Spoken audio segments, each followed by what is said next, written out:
Hello friends, എല്ലാവർക്കും നമസ്കാരം. ധനുഷ് നായകനായിട്ട് ഇന്ന് തിയേറ്ററിലെത്തിയിരിക്കുന്ന ഏറ്റവും പുതിയ തമിഴ് ചിത്രമാണ് ക്യാപ്റ്റൻ മില്ലർ എന്ന് പറയുന്ന സിനിമ. ഇപ്പോഴത്തെ ചിത്രത്തിന്റെ ആദ്യ ഷോ കഴിഞ്ഞിരിക്കുകയാണ്. മികച്ച അഭിപ്രായമാണ് ചിത്രത്തിന് നേടിയെടുക്കാൻ സാധിക്കുക.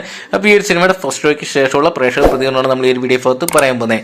ചിത്രത്തിന്റെ ആദ്യ ദിനം തന്നെ റെക്കോർഡ് ബോക്സ് ഓഫീസ് കളക്ഷൻ നേടിയെടുക്കുന്ന തരത്തിലാണ് ചിത്രത്തിന്റെ ഓപ്പണിംഗ്. എന്തൊക്കെയാണ് തമിഴ്നാട് ബോക്സ് ഓഫീസിൽ അല്ലെങ്കിൽ തമിഴ്നാട്ടിൽ വലിയൊരു തരംഗമായിട്ട് മാറുകയാണ് ക്യാപ്റ്റൻ മില്ലർ എന്ന് പറയുന്ന ധനുഷ് ചിത്രം.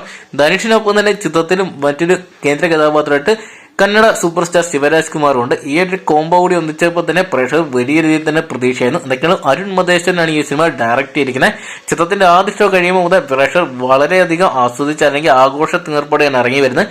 മികച്ച ഗംഭീര പോസിറ്റീവ് അഭിപ്രായം തന്നെയാണ് ചിത്രം നേടിയെടുക്കാൻ സാധിക്കുക. തമിഴിന് ഇതിനോടൊപ്പം തന്നെ റിപ്പോർട്ട് ചെയ്ത ഒരു 90% യൂട്യൂബിൽ വന്നിട്ടുള്ള റിവ്യൂവേഴ്സ് എല്ലാം തന്നെ ചിത്രത്തിന് പോസിറ്റീവാണ് പറഞ്ഞത്. അതായത് പബ്ലിക് റിവ്യൂ അടക്കം ആൾക്കാർ ഓഡിയൻസ് പറഞ്ഞിരിക്കുക ചിത്രത്തിന് പോസിറ്റീവ് അഭിപ്രായം തന്നെയാണ് പറഞ്ഞിരിക്കുന്നത്. എന്തൊക്കെയാണ് തമിഴ്നാട്ടിലെ ഈ ഒരു വർഷത്തെ ആദ്യത്തെ മെഗാ ബ്ലോക്ക് ബസ്റ്റർ ഉറപ്പിച്ചിരിക്കുകയാണ് ധനുഷ് നായകനെത്തി ക്യാപ്റ്റൻ മില്ലർ എന്ന സിനിമ. എന്തൊക്കെയാണ് ചിത്രം 100 കോടി കടക്കുന്ന ഇതിനോടൊപ്പം തന്നെ ഉറപ്പിച്ചു കഴിഞ്ഞിരിക്കുകയാണ്. എന്തൊക്കെയാണ് കണ്ടു തന്നെ അറിയണം. ഇത്തവണത്തെ പൊങ്കൽ ധനുഷ് കൊണ്ടുപോകുന്നതൊക്കെ എന്തൊക്കെയാണ് ഓപ്പോസിറ്റ് ശിവകാർത്തികൻ കേന്ദ്ര കഥാപാത്രമായിട്ട് എത്തിയ അയലാൻ എന്ന് പറയുന്ന സിനിമയ്ക്ക് മികച്ച ഒരു പോസിറ്റീവ് അഭിപ്രായം തന്നെ നേടിയെടുക്കാൻ സാധിച്ചിട്ടുണ്ട്. കോമഡി ഗണത്തിൽ അയലാൻ പെടുമ്പോൾ ആക്ഷൻ ചിത്രം എന്ന ഗണത്തിലാണ് ക്യാപ്റ്റൻ മില്ലർ പേരെടുത്തിരിക്കുന്നത്. എന്തൊക്കെയാണ് കണ്ടു തന്നെ അറിയാം. വരും ദിവസങ്ങളിൽ ക്യാപ്റ്റൻ മില്ലർക്ക് ഈ ഒരു പോസിറ്റീവ് അഭിപ്രായം നിലനിർത്തി ബോക്സ് ഓഫീസിൽ മികച്ച കളക്ഷൻ നേടാൻ സാധിക്കുമെന്ന്. അപ്പോൾ വരും ദിവസങ്ങളിലെ ക്യാപ്റ്റൻ മില്ലർ എന്ന് പറയുന്ന സിനിമയുടെ ബോക്സ് ഓഫീസ് കളക്ഷൻ റിപ്പോർട്ടുകൾ ആദ്യം തന്നെ അറിയാൻ വേണ്ടി ഇപ്പോൾ തന്നെ ചാനൽ സബ്സ്ക്രൈബ് ചെയ്തു വെക്കുക. അതോടൊപ്പം തന്നെ ക്യാപ്റ്റൻ മില്ലർ എന്ന് പറയുന്ന സിനിമ നിങ്ങൾ കണ്ടിട്ടുണ്ടെങ്കിൽ ഈ ഒരു സിനിമയെക്കുറിച്ച് നിങ്ങളുടെ അഭിപ്രായം കമന്റ് ബോക്സിൽ പോകുക. ഇഷ്ടപ്പെട്ടെങ്കിൽ ലൈക്ക് ചെയ്യാനും ഷെയർ ചെയ്യാനും മറക്കണ്ട.